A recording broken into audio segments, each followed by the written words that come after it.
First, thank the Committee on Appropriations under the leadership of Chair Mika Swansing for their hard work during this very tedious budget process.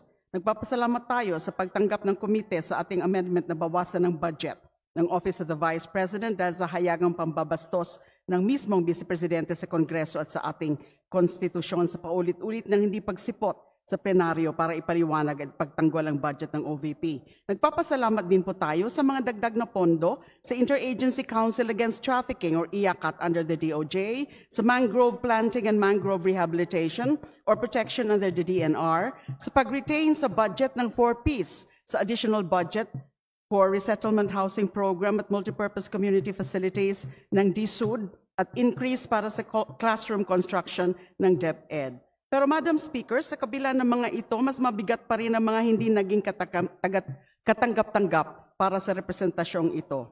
Humihingi ang judiciary ng 28.31 billion reconsideration, pero ang binigay lang ay 1.46 billion. 5.15% lang po ito. Isang co-equal branch na may napakalaking papel ang hudikatura pero kulang-kulang ang suporta.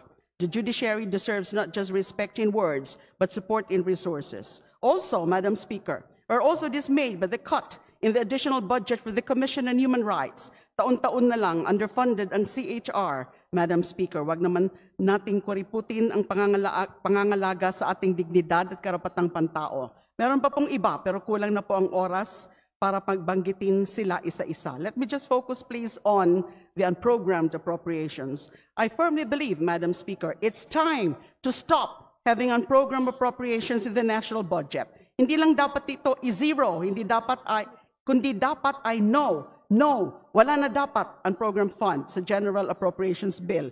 Unang rason, unprogrammed appropriations have no definite source of financing. Walang tiyak na pagkukunan ng koleksyon ng buwis o utang para dito. Kung wala palang pera ay bakit magbabalak na gumasta?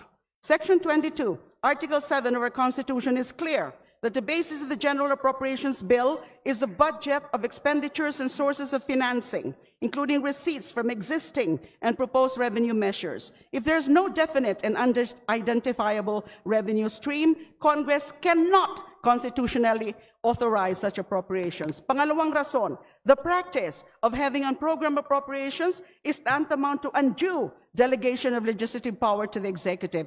Only the legislature has the power to appropriate. In the past, billions have been authorized to be released without adequate congressional scrutiny and sufficient safeguards. Naging pugad tuloy ito ng mga ghost, substandard, and overpriced projects. Also, some UA items came in lump sums with no specificity or itemization, with no prior determination of, say, real projects and actual recipients. Only the executive knows how unprogrammed funds are being used, and we in Congress and the public find out only after the fact. This abdication of the congressional power of the purse must be discontinued. If Article 6, Section 25, Paragraph 6 of the Constitution prohibits any law allowing transfer appropriations, then it is constitutionally abhorrent, likewise, to grant the executive the unbridled discretion to appropriate funds on its own. I know that my time has expired, but I have very important reasons why I'm opposing this and why I'm stressing about this unprogrammed appropriations. Let me have just 2 more minutes, Madam Speaker. Pangatlong rason, nagiging kumbiniyenteng parkingan ang unprogrammed appropriations na mga dapat naman ay programado at obligado ng mga gastusin. This practice has created persistent false hopes and mass deception among the affected sectors and agencies.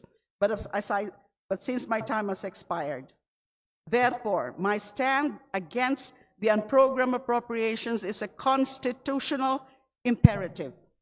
Wag lang zero, kundi no, UA, go away. For these reasons, this representation votes no to House Bill 4058. Thank you very much. Majority Leader.